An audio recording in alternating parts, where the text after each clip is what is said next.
We're at Winnebago Motorhomes in Rockford, Illinois, and this has to be the nicest RV shopping experience we've done so far because they put their coaches inside in the air conditioning, and right now it's like mid 80s outside, really humid, so this is wonderful. Anyway, the RV I'm going to walk through today is the Winnebago Era 70X. This is a 2017 model. MSRP on it is $129,300. So let's go inside and take a look. I love the big sliding door. There's a screen that goes across, and it's great. Looks like it'll keep out all the bugs. And then an awning that comes out. There's speakers on the side, as well as LED lights on the awning. With the X layout, you get the driver passenger seat, but then you also get two additional seats back here.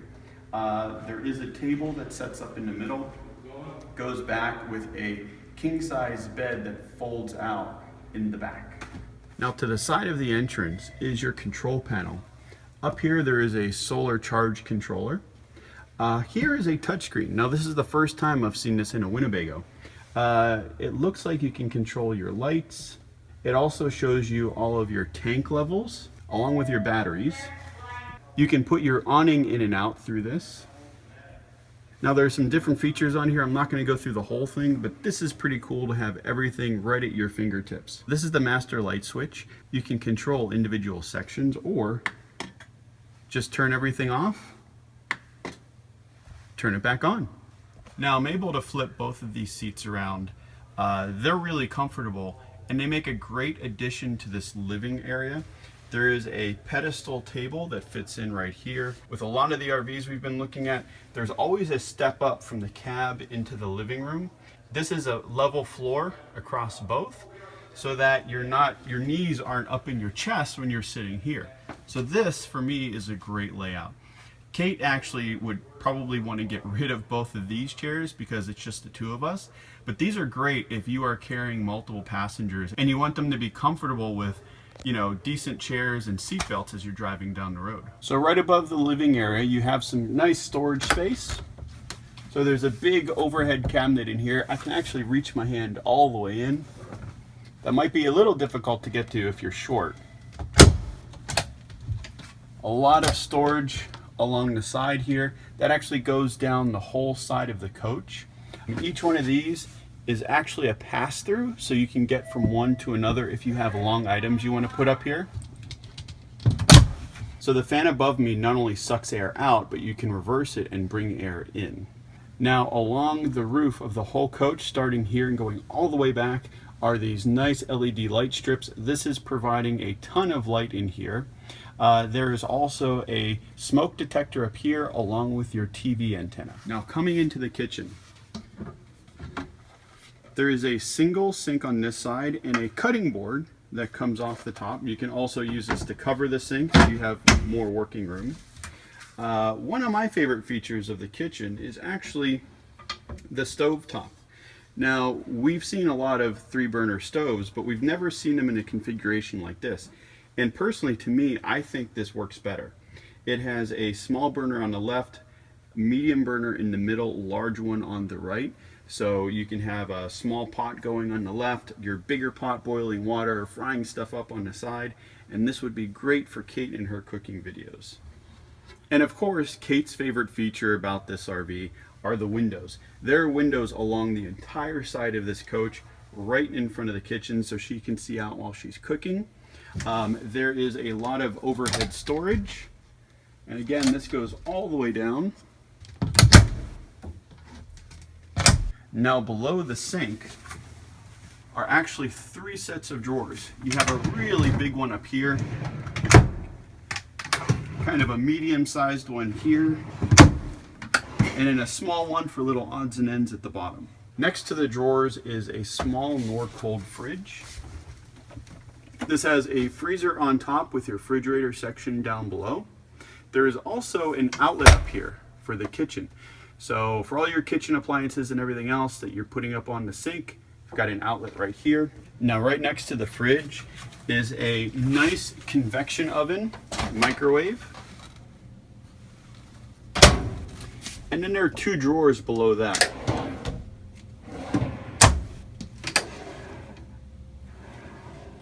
This is a Corian countertop, so it's nice and solid.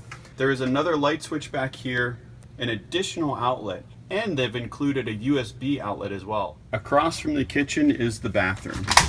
Double doors, they fold open. Now for me, this is one of the difficult things with any small RV, and that is since you're so squeezed on room, there's not much room in the bathroom. Now there's a full-size toilet in here. This is a wet bath, so if I come in here, I'm gonna have very little room to maneuver around here. There is a shower curtain that goes up, so I don't have to have the doors closed in order to take a shower, so I can actually put my arms out a bit. You just have to be careful not to get water going down onto the floor.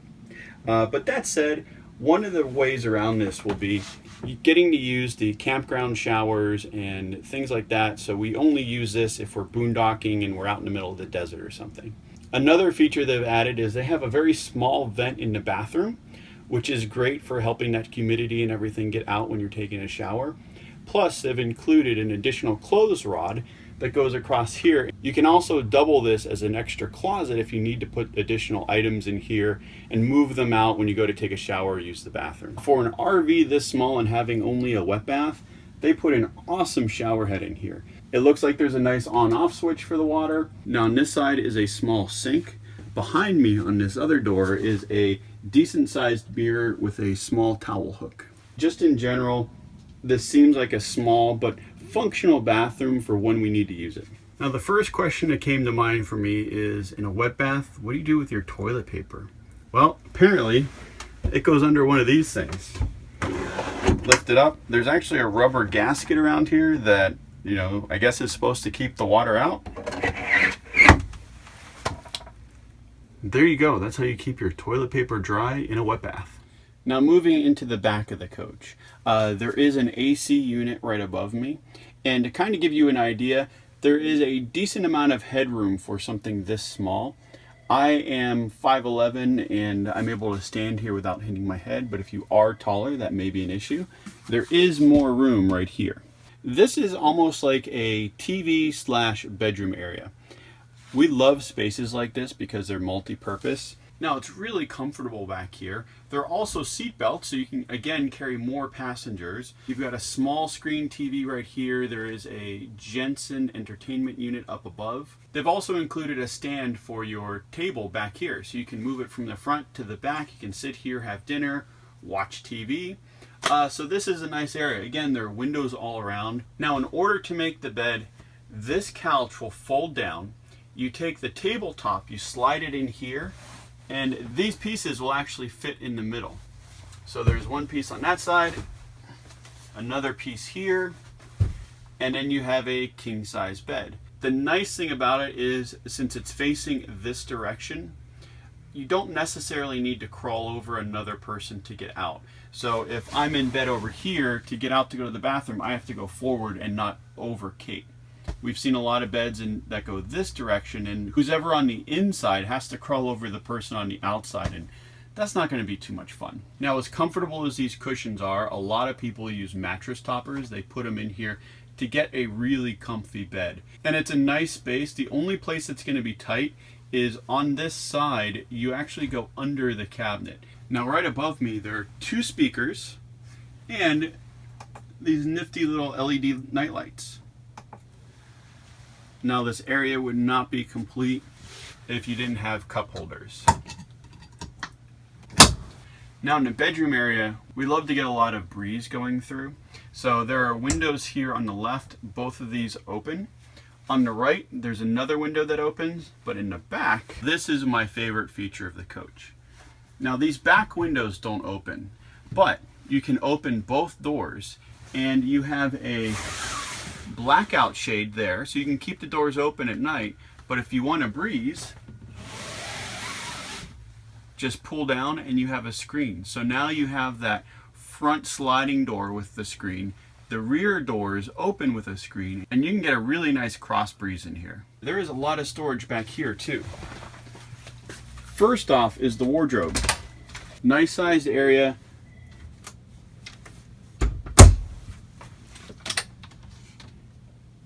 Here there's a small bit of storage. You could fit like an Xbox or something like that in here. There's an outlet to put little accessories along with your Jensen entertainment system, which also has a DVD player. More storage in the back. And this is the continuation of the storage that runs along the whole side of the coach. Let's go to the back of the coach. Back here, 2 outlets. Here there is a 110 plug, and then this is an input for external solar. In the back of the coach, at the top, there is a backup camera. Down below, there is a 5,000-pound tow hitch and a propane out. So you can hook up your barbecues and things back here. Now, opening these double doors. Now there's really no storage back here, but they do store the table. It just slides up and out. And then this is where you can see how the shade comes down. This is definitely something we're going to consider. The Era is really nice. It looks very well put together, and it is small, but it does seem like it's livable. So that's something we're really looking for in a Class B van. Now, since the Era is on the Mercedes diesel chassis, this Class B van actually has a carrying capacity of 2,175 pounds. Now, for something this small and for 2 of us trying to live out of it full time, that is more than enough carrying capacity. After you deduct the weight of a full tank of water plus the 2 of us and Leo, we could still tow the Jeep with it if we chose to, or we could do a small trailer or something. This size van on this chassis offers us a lot of flexibility, and it's one of the reasons I really like it. Now let us know what you think of the Era in the comments below. I also want to thank everyone for the great suggestions you've been giving us on Class B vans to take a look at. We're going to try to get to see as many of those as possible. So stay tuned, and thank you for watching.